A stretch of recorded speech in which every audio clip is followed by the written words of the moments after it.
now I'm passing over to Antonio's joining us from Italy. Antonio's a fascinating person. Background, as he says, on the dark side, management consulting, McKinsey, global finance and strategy. He then returned to his family winery in Campania. And I found Antonio so interesting on the old vine question because of his strategic background and his understanding of what it kind of takes to make this concept of old vine heritage actually mean something in the market, as well as, of course, your perspective, Antonio, as a winery owner and, you know, from a family of wine growers. Thank you. Oh, Thank my you, pleasure. Jane. Yeah. Thank you. Well, I've really enjoyed our chats, and I'm looking forward to hearing your conversation with Jane. Thanks. Thank you. Okay, thank you, Sarah. And hi, Antonio. Hi, Jane. Hi, and great that, so we've had 2 sessions with Australian winemakers, and I think often the ability of the Australian winemakers and the regions to really connect with the stories behind the wines and the vines is not something. Emily, darling, thank you. Sorry, it's going to, my daughter's going to answer the door. Okay, it's not something that I always find is done so successfully in Europe. In my experience, I also live in Europe, and it's a shame. I think so. I'm fascinated to speak to you because Thanks. You came from outside of the industry. Well, your family, you come from a wine family, but you then took yourself out of the industry and looked in a very strategic manner at many different businesses. Because you worked as a consultant, as Sarah said, for McKinsey, among others, I believe. When you decided to return to your family winery, how did those learnings that you'd taken, how did you approach? Basically, did you use your consulting head and kind of break down what was needed in your family vineyard? Yeah, first of all, I came back in 2009, so now it's been 12 years, and it is true. I have this. Nobody's perfect, and I have this dark side of my past, which was very, very interesting, very useful for me because it encouraged me to come back with a stronger background, but also with a stronger enthusiasm. And to be honest, when you are in the consulting world, you used to do assessment, from outside in, and you say, okay, this is what you should do. And honestly, when I did my assessment, I got it all wrong. I got it all wrong because wine, it's a matter of time. And it looks time and that's very well connected with what we're talking about today. Time is actually creating value. In finance, time can create value, but can also destroy value. And there is always a concept of anticipation of time. In everything we do in finance, the value of something that is going to generate future cash flow is anticipated in present value. Actually, wine is rather the opposite. You anticipate all the risk, and the reward is when actually the work is done. And so most of the, when I was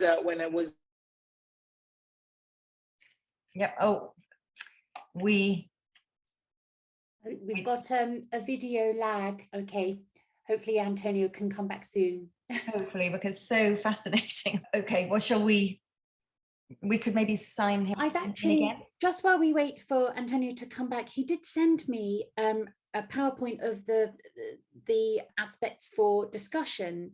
So what I could do is just share that. Okay. And kind of take you through it, and then we'll try and get him back online. I'm sure my colleague Madeline is working on. Okay, let's see. Yes, he seems to have dropped off. These things happen. Yes, exactly. I'm sure he'll be coming back momentarily. Right. Okay. Let me just share this. I'm not nowhere near as insightful as Antonio, but I have had a couple of chats with him, so I hope he'll forgive me if I just leap in, Jane, and we can chat about it. Please do. So this is their perspective. So they're based in Apigna, Fiori di San Gregorio. So in Campania. Yeah, one of the oldest wine regions of Italy, which has a lot of old wine regions. So as he says, indigenous varieties with a strong heritage, Greco, Fiano, Aglianico, diversified soils, a continental climate, a biodiverse ecosystem, and actually lots of farmers passing on best practices. So this was his kind of analysis of the strengths of that area. I love this photo. Oh, You're back. Great. Okay, that's fine. Hi, Antonio. I think I'll just leave this photo up because it's just so cute. Yeah, it's wonderful. Now, I'm losing Antonio. Can we see him? I can see him. Yeah, I'm here. I don't know if you can hear. Yeah, we can hear you. Wonderful. Really sorry. I mean, this is got connected, but I was saying that the most intriguing thing for me, we look at this picture and I think it gives a good example that we have so much to say, and we still consider so many shortcuts when we talk to the connoisseur and the consumers, and we are not able to communicate the stories that we have in such an efficient way, like, for instance, Australian winemakers or the so-called New World winemakers are doing. And it's a shame for me because I believe that we have a lot to say. And that's something I've been working on since I joined the winery. I think it's so pertinent, particularly to Italy, because as you say, Italy is so full of all of the countries in Europe. The number of indigenous grape varieties that you have is just astonishing. It's such a richness, and yet can be confusing if it isn't explained in a way which kind of connects with people. And agroforestry is a good example. There's based in Bordeaux, where a lot of estates now are trying to reintroduce the idea of agroforestry within their vineyards. But actually, in most of Italy, it never went away. That's always been the case. So could we talk maybe a little bit about that, about how you formed narratives when you came back to Campania and to your region specifically? How did you form narratives over what was happening and what you knew would connect with people? Yeah, first of all, I mean, we are a bit scared sometimes of the significance of our heritage and the complexity, because there are so many indigenous varietals. Even in our area, we have been lucky because there are only three: Fiano, Greco, and Aglianico, three indigenous varietals with an enormous history. And we're a little bit scared that this is going to be too complicated for the consumer to understand. And actually, the consumer is way ahead of us and more curious. Yeah, they are. Now, when it comes to our heritage, it's incredible because Irpinia is this small region at the center of Campania, where we have three indigenous varietals, Fiano and Greco, that are two whites that are the basis of the appellations Fiano di Avellino and Greco di Tufo. On the other side, there is Aglianico, that is the basis of another DOCG, another highest appellation, which is Taurasi. And the indigenous varietals, that's the beauty of this heritage. The indigenous varietals are planted specifically in selected towns and villages, and you don't find another varietal. You just find that one, and not because of the law, but because the farmers were selecting the best since ever, because we have an enormous history. And in Irpinia, the first school of winemaking and agronomy of Italy was founded at the end of the 18th century, so not in Piedmont, not in Tuscany. So we have this incredible heritage, and the farmers used to plant the specific varietal in a specific terroir. And so you enjoy a context that is very diversified, where still the average size of a vineyard is less than an hectare. We personally own 300 hectares divided into 650 parcels. That's the beauty of this diversity. And between each parcels, there are olive trees, there is hazelnuts, there are fruit trees, there is everything. There is a system. So this is, for me, it's also the answer of what we were discussing before. It's the answer of sustainability. It's the answer of regenerative agriculture and the regeneration of soils. And we are lucky because in this context, we have so many old vines, but pre-Phylloxera over even 150 to 108 years old. And Jane, of course, they were not meant to produce quality, but it's surprising because they were meant to produce quantity. You saw a picture, they were actually growing on the trees because it would allow to plant other vegetables on the ground. So there's nothing special in that. There was a way of maximizing the productivity of each estate. But surprisingly, or not surprisingly, these are the only vineyards that we don't need to do anything, green pruning or protecting the leaves. This is exactly in self-balance. They look after themselves. Yeah, each vintage they produce is of course different, but there is no need to intervene on the yield because the plant knows exactly what to carry, how much fruit it can carry. And And I think it gives every year that we taste, and we have many Aglianico, for instance, different vineyards, and actually it stands out every year in terms of intensity, quality, and structure. So it's impressive how these old vines can give good wines, but they can also teach us all the way through. And this has been the focus of a lot of research projects that we have been doing, very practical, in order to select the right clones, which are not even clones, because at the end of the day, it's just I take the plant, I plant it somewhere else. So reproduce the plants that were more resilient.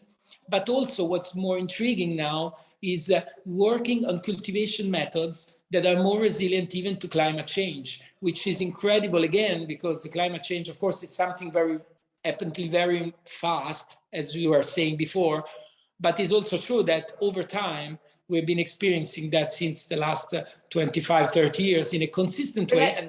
Let's talk specifically about them. What cultivation methods have you found have been the most effective, and what are you doing to help other winemakers in the region to follow these methods, which you know are successful?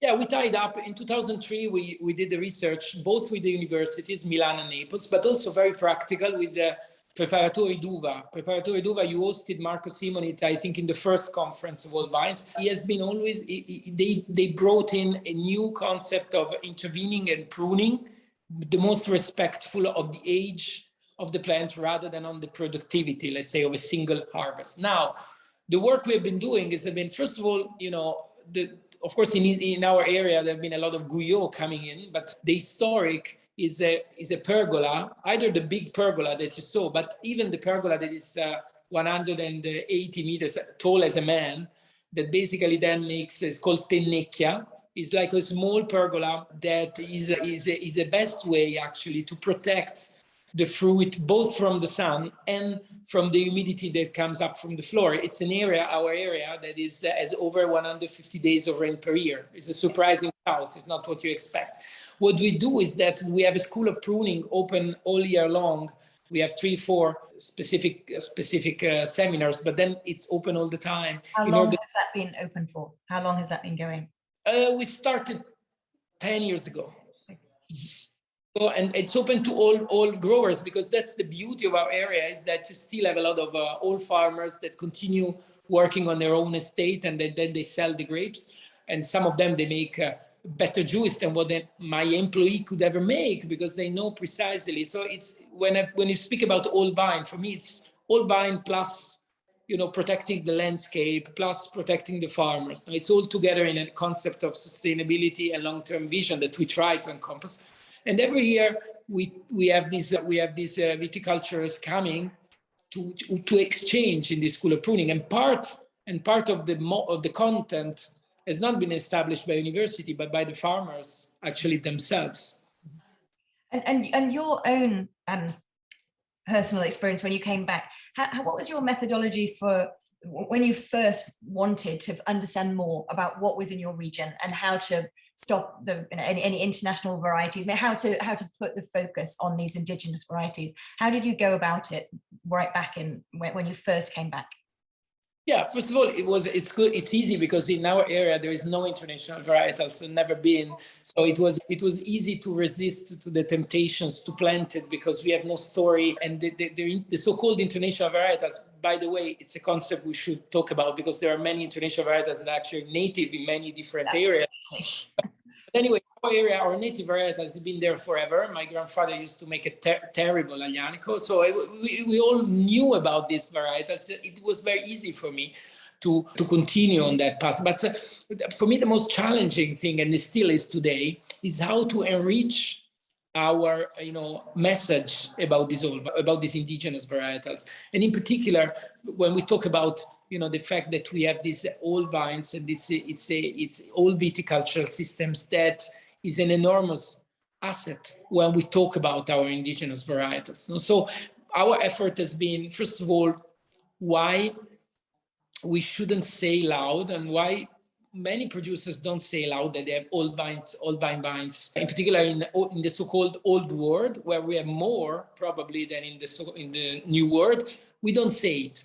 So we've been increasingly working on that. We've been increasingly working on communicating this. We've been increasingly working on bringing people, because at the end, wine is still a very small industry where people know each other and they pass the message one to the other. We've been inviting thousands of people to visit our old vines and explaining them and tasting the difference. So it has been. We've talked about the age, how people define old vines in the different regions we've been discussing today.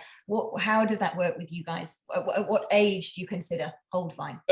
We consider old Prephyllostera. So we are okay, old, they're really old.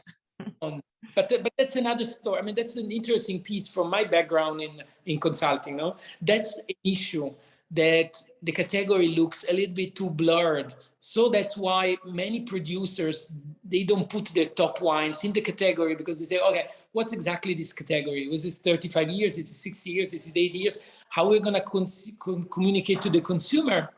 And how much we want to protect our own idea of old vines versus, the Australian ones. And I think it's a fake problem. I think it's always the fact of looking, the share of the pie rather than the size of the pie. And I believe that to create a category, of course, the category is never going to be perfect, but we need to create a category. We need to have ambassadors that create networks, because otherwise it's never going to happen. And we have to, you already have this idea of ambassadors in your conference.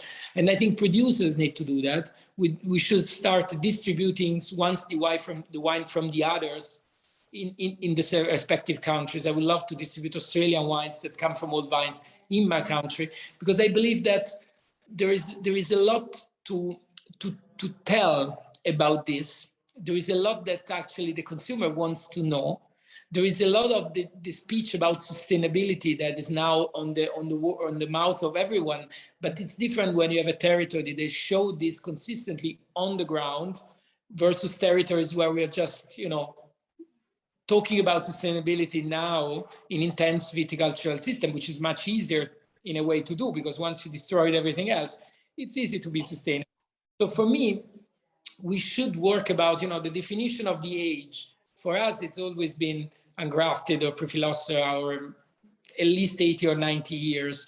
But honestly, I'm open to discuss whatever in order to create, and I'm even open to discuss a definition that brings in someone that in a snobbish way, I would say, oh, maybe this is not as old as mine, but it's a state of mind protecting old viticulture, because I find one of the issues in European vineyards is that there will be old vines, but they're often not isolated. They're often not separated. So they'll be part of a blend in the end with all different ages. That seems to be the far more general approach. Whereas often in Australia, what I witness is that they might do a special bottling of really celebrating that specific old plot. Is that something that you're finding is changing in your region, that people are starting to bottle and label per age? Yes, it's progressively changing. I think there is a lot of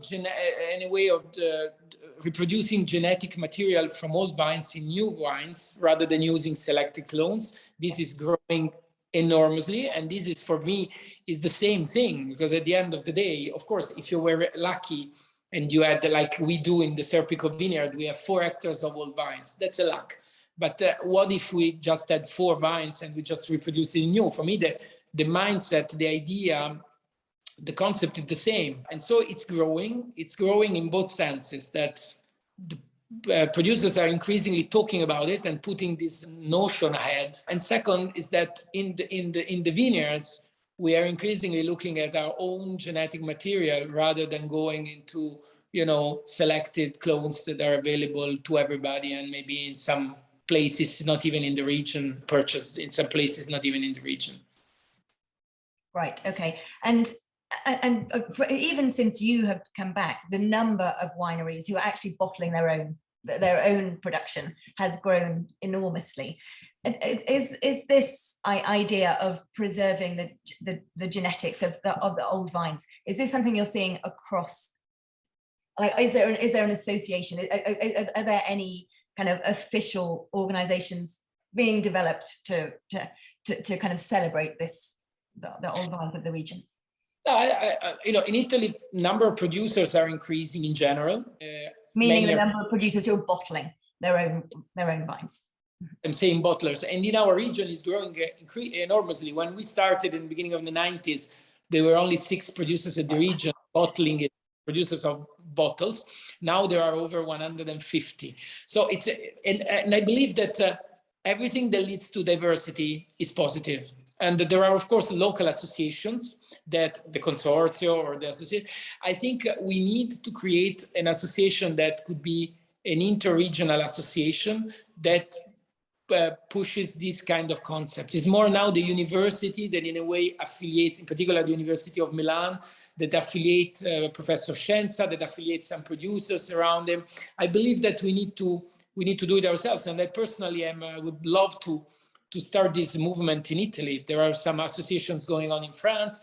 There are some associations going on in other countries. And I believe that's the way it is. It cannot be an appellation or a certification of origin. On the contrary, that's the beauty of the concept of all vines and all viticulture and, in a way, ancestral viticultural systems is that it shouldn't be too well defined. It's a state of mind, it's an approach, it's a sensitivity that we want to bring also to the consumer in this moment. One of the things that Sarah has done, I think, and the Old Vine Conference in general has done so consistently, impressively, is to try and get the producers themselves also understand the economic worth of this, that in order to protect old vines, there has to be a way to get the consumer to be prepared to pay more for those vines, thereby making it sustainable. Have you found that there's been an impact on the price of, or the value in the market of your vines since you've made this change? Sarah is definitely right. I mean, if there is no, in general, because wine, of course, there is a lot of romance or art in wine, but at the end of the day, it needs to be economically sustainable because making wine from old vines is more expensive. No? So why are the consumers ready to pay? And I can tell you that more interestingly than what I found myself in the last 10 years, since I spoke with Sarah about this conference, we've been carrying a research with 2,000 wine lovers in Italy. Wine lovers define like people that buy online over 50 euros, but a bottle of wine over 50 euros, they're ready to pay that price. Yeah. And 70% of them, they're ready to pay more for a bottle coming from old vines, 70%. Consider that is higher than the percentage of, appellation, that is higher than the percentage of organic, that is higher than, that is in line with the percentage of brand. I'm sorry, could you tell me who carried out this research? Was this from your own personal? Yeah, okay, great. Weeks ago, and we carried it together with an online platform in order, and we are still working on that. And also it's not on our customers, it's on customers that are buying a bottle of wine over 50 euros. Yeah. There's still a lot to work about, but I spoke with Sarah only 2 weeks ago, so I started doing it. And 72% of the consumers, they're ready to pay more for the brand they love. 70%, so 72 versus 70, they're ready to pay more for old wines, which is impressive, and 60% for an organic product. Now, considering how much has been going on about organic wines in general, and I agree that soon we're not going to even speak about organic anymore, but there's a category that is very well defined or increasingly well defined and very well recognizable by the consumer. The fact that the percentage is even higher without having done any marketing on that, it's a very good sign of that the consumer is ready to pay. He recognizes that there is a connection between something old and something, on one side sustainable, on the other side authentic, which is a word that is increasingly common in the world of the wine trade, authentic, indigenous, all these concepts, they come across in this idea of old viticulture. And I think that it's the basis, this number, 70%, it's a basis to support, what Sarah is saying, so that there is an economic basis to create a category. Yep, I agree. And that is incredibly interesting, that higher than organic and almost as high as an individual brand. It is fascinating. But so talking about that, I asked with Barossa if there was anybody doing oral histories, of recording the oral histories, and particularly where you are, with the images that we've seen, the stunning histories there are you doing, and have you found a way to record this in a way that future generations can see how the old vines were being, well, and I'm sure still will be, thanks to you and your movement, but how they were treated, and who, I think more importantly, who planted them, what were the stories at the time when they first were planted. Yeah, we're doing this. We are doing this, collecting all the oral information, right. But we are, because since the creation of this school of agronomy and winemaking in the area in 1874, there are registries. So we are looking at all these registries, and we are publishing several publications that are going to come out next year that are called Feudi Studies. This is about the terroir, it's about each appellation, it's about the stories about old vines.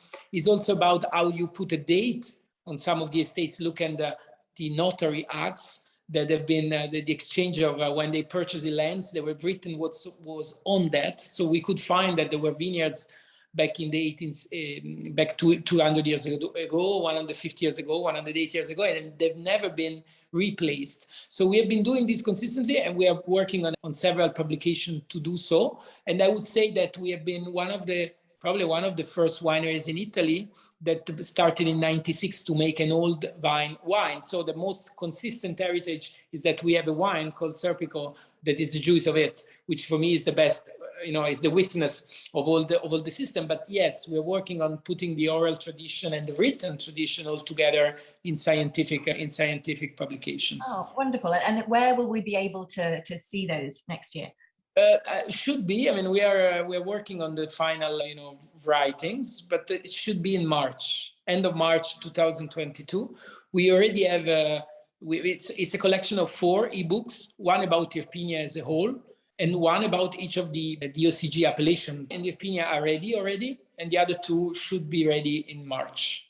Oh, fantastic! Thank you so much. I think that's great for everybody. And we're having Jem Macy here, who has just also talked about creating old oral histories of old vines. And yes, please do, Jem, tell us where we can listen. I think it's such an important part of this whole story, is finding these ways to celebrate and to honor the people who have gone before and who have created these old vines and have nurtured them before we have done. Can you talk a little bit about the viticulture, about the specifics of seeing these 3 different varieties?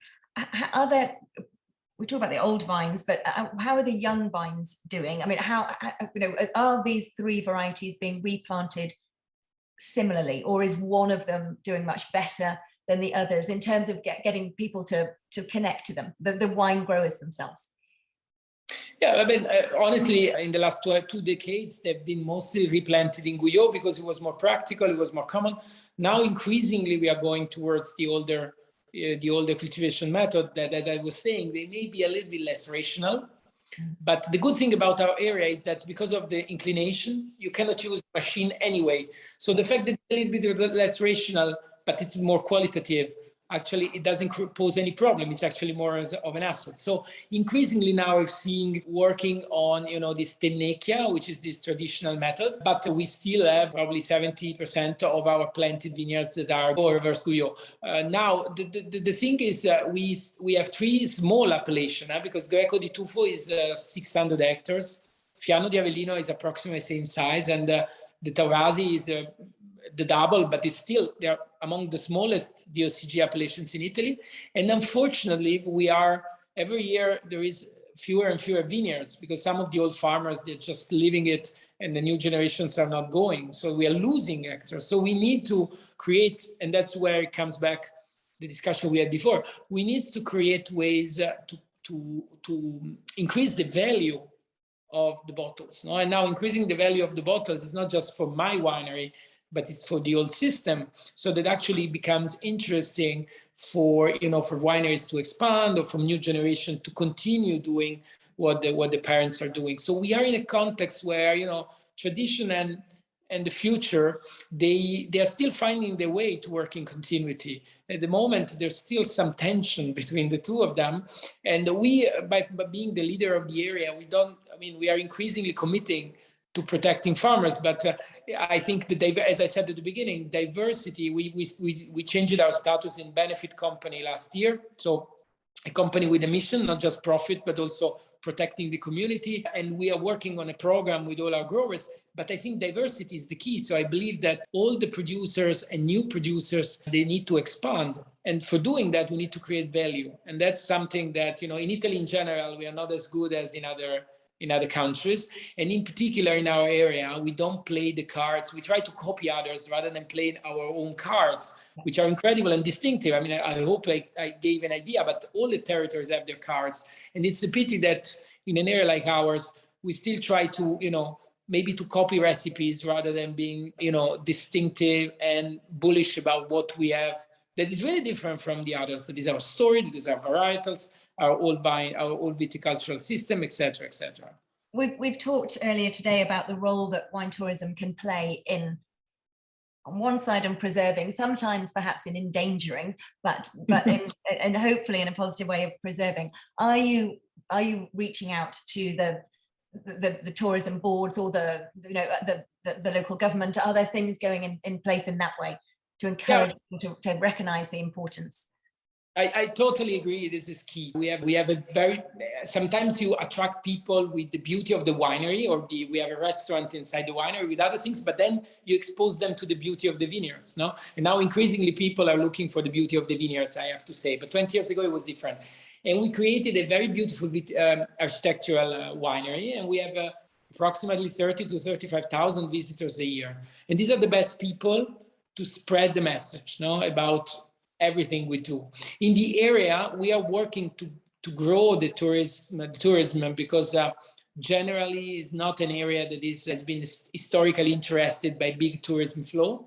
So Feudi has been at the forefront in this, in terms of wine tourism, and honestly, it's growing. And then we are connecting more and more with the other touristic areas, like the coast of Campania, that is very famous, now from Capri to Sorrento to Amalfi. I think we need to find our own space also in this, but I agree with you. This is key in order for people to understand the message that is behind the label with an old vine. That for me, it's meaningless if there is not a content behind, the living content behind it. The experience of looking at the vineyards is incredible. It's also risky, as you say, because they may endanger that. But honestly, the benefits, the plus, are way more significant than the risks. And you talked about the pergola system. We've had an excellent question here from 70% of the vineyards are using the Guyot, which I wonder is not necessarily the best for preserving vine health over the long term. But what were the other alternatives to pergola prior to Guyot being adopted? Or were there any other? No, they're all mostly pergola. Pergola and high pergola and smaller pergola that we call Tennecchia, which is a little bit smaller, and it's also called raggiera. From a single piece of wine, a vine, you have the branches going in 5 directions. No? Then in the pergola, it goes all up. In the others, you can use it also at the height of the Guyot. You can do the same height, 1.20 meters, 1.30 meters, and use this kind of raggiera system, ray system. These are basically the systems that represent the other 30% of the old in our area. And are you, as part of the analysis that you're doing in the vineyard, are you seeing the difference in resistance between the two systems to climate change, or hot, dry summers, or mildew, or any kind of disease risk? Enormous. I have to say that honestly, most of the debate about chemicals, about organic, should be related to the cultivation method. In our area, it's 1-to-1. So if you use Guyot, then it's difficult to do organic. You have to intervene more to protect the vine and the harvest. If you use the more traditional cultivation method, you are able to intervene much less. And also you're saying something so important there that I think is just not widely talked about enough. Yeah, it is critically important. We started, and honestly, even in an area with an enormous area, we have been investigating this just in part. We started a project on Aglianico. We started in 2003. On Greco, which is one of the most intriguing white varietal of Italy, we started only 2 years ago with a project called Grise. Not the best name. Grise. That is basically, it's an acronym for Greco cultivation system, etc. And we are working with the University of Naples in this case. And it's interesting because we have been working on all the traditional cultivation method vines, not just ours, also the others, to study also the quantity of suffering throughout the year that the plant was having, the quantity of sickness. We are still at the third. What are the main disease pressures that you have? Because I know you said you get quite a lot of rain. So what are the main? We have everything. Okay. We have rain, but we also have, what's interesting is that we have a lot of confusion, because in the middle of in particular in the old vines, you have in the middle of them, you have fruit trees of all kinds, cherry trees. So the fact that there is contamination of parasites and attacks, it happens all the time. Surprisingly, when you work, or not, again, when the old vines, they are much more resilient than when you use Guyot. And we are progressively, actually the work that we're doing with the university is, let's not tear down Guyot, because it's a loss of time, but of experience, of money, but also of, it's a shame. Let's convert Guyot. That's the study that we're doing. Convert Guyot in this Rajera system that I was saying. So and it's possible to do that. How long does it take to? 2 years. Okay. 2 years. So we started with some, of course, we didn't start with everything. We started with some vineyards, and it's working out well. We're going to finish the research, I would say, another 2 or 3 years, and then our idea is to roll out everywhere and to propose it to everyone. So the study has been proposed to every producer to read and to participate. And I believe that it's definitely feasible. You're going to be productive from the following year, so you're not going to lose everything. In 2 years, it's going to be perfect. So it's feasible. And I'd say, honestly, this is the key. This has been... What do you hope to happen? So say it's 30% now and 70% Guyot. What do you hope in 10 years' time you're going to be seeing for the training? I honestly believe rather the opposite. Yeah. We personally own 30%, 35% of all the vineyards in Irpinia. And even ourselves, we are 70-30, and we're going to turn a 100%. So already, if we do that, it's already going to be a big contribution to getting the 70-30, the opposite 70-30 in 10 years' time. I think it's feasible. Of course, I don't know. Many of the small producers, they're working that way. Yeah. And so the challenge is that actually we need to spread the knowledge as soon as possible, but we also need to be sure that the knowledge is well established with a set of scientific.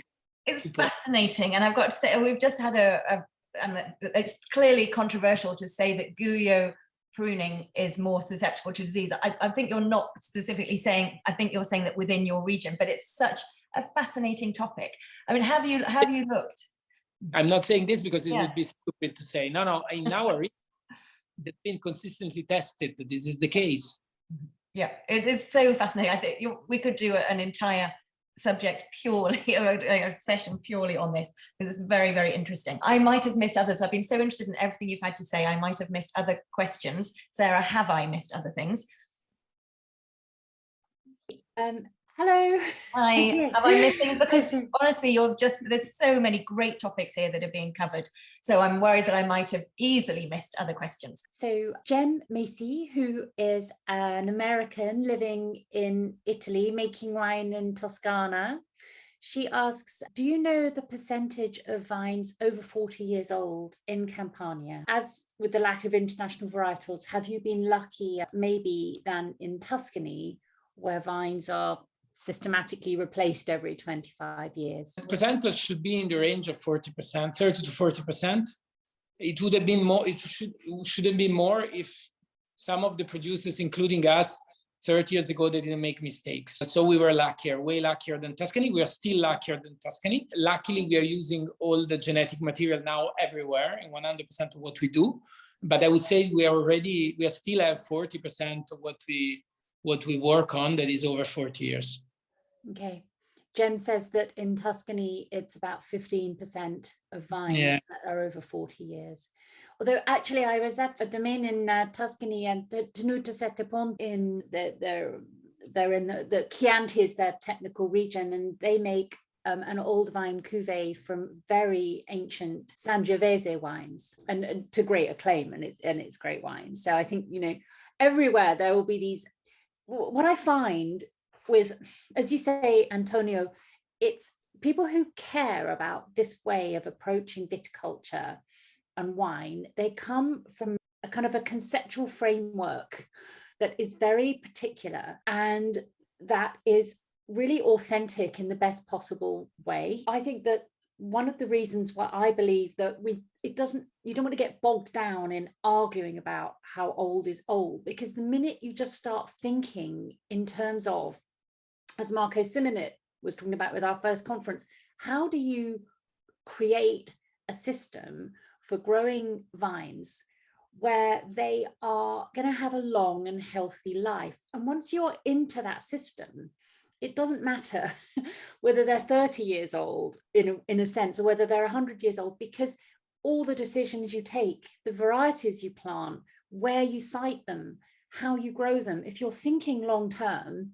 and you want them to be healthy for a long time, everything just falls into place. And Antonio and Jane, I was wondering if you're familiar with the conversations around regenerative capitalism. Mm-hmm. And so regenerative capitalism, if you have a look online, there's a link, Capital Institute, and they basically talk about having systems of sort of capital generating, profit generating systems. And what I found fascinating about regenerative capitalism is that all the things that we tend to think of as being a problem with authentic wines of place and terroir, in regenerative capitalism, they're actually a model because they are in a unit that is regenerative, that is deeply linked to community, that is deeply linked to where you take resources, and which then creates a product of extremely high and limited value. And the more I was, when I was listening to you talk, Antonio, about the research you've been doing on the perceived value of old vines and this concept of thinking about these ancestral systems of viticulture, I think it's important to stress it's not a sentimental or backward looking approach. It's actually an extremely commercially attractive approach, at the same time as being, one of the good guys. I think that you're right. It's so interesting that these regions, such as yours, that is still working in such traditional ways, I think there is no question that over the next 5 to 10 years, you will become centres for people to go to learn about ways to treat these historical systems and to try to recreate them in other areas that have let them go. So I think you're right. There's going to, and we're already seeing it, and it will become more and more true over the next decade. So there's certainly lots of positive things to wait for, I'm sure. And Antonio, do you think that in Italy, as we have seen in Australia and Barossa, in South Africa, as we've seen in Chile, do you think in Italy there could start to be a collective for this kind of collective promotion and communication about old vine heritage? As my dear friend Michelle Shah is here today, and she's been pointing out in the chat great advocates of old vine wine in Italy, like Licini and Brunello de Montalcino. I mean, there are lots of great individuals in Italy, but so far they haven't, as far as I'm aware, they haven't come together in the way that we've seen in some other places. Do you think that, I mean, could you lead? I think, could you lead the charge? I believe that we need to do something that makes sense, putting together, the quality, the production side, but also the commercial and promotion side. Otherwise, as you were saying, the two things should work in parallel. You don't do anything, you don't do something for being only the good guy, but you do something because it can create value for everyone, and then you can keep doing, you can keep being the good guy for a long time. So that's, I think, it's something I commit to. Maybe next year I can tell you that something happened. I think probably your region is enormously lucky that you spent some time outside of it to get all of these strategies and skills to be able to bring it back and to apply it to Campania. Was also extremely lucky that I got invited from you guys. Thank you so much.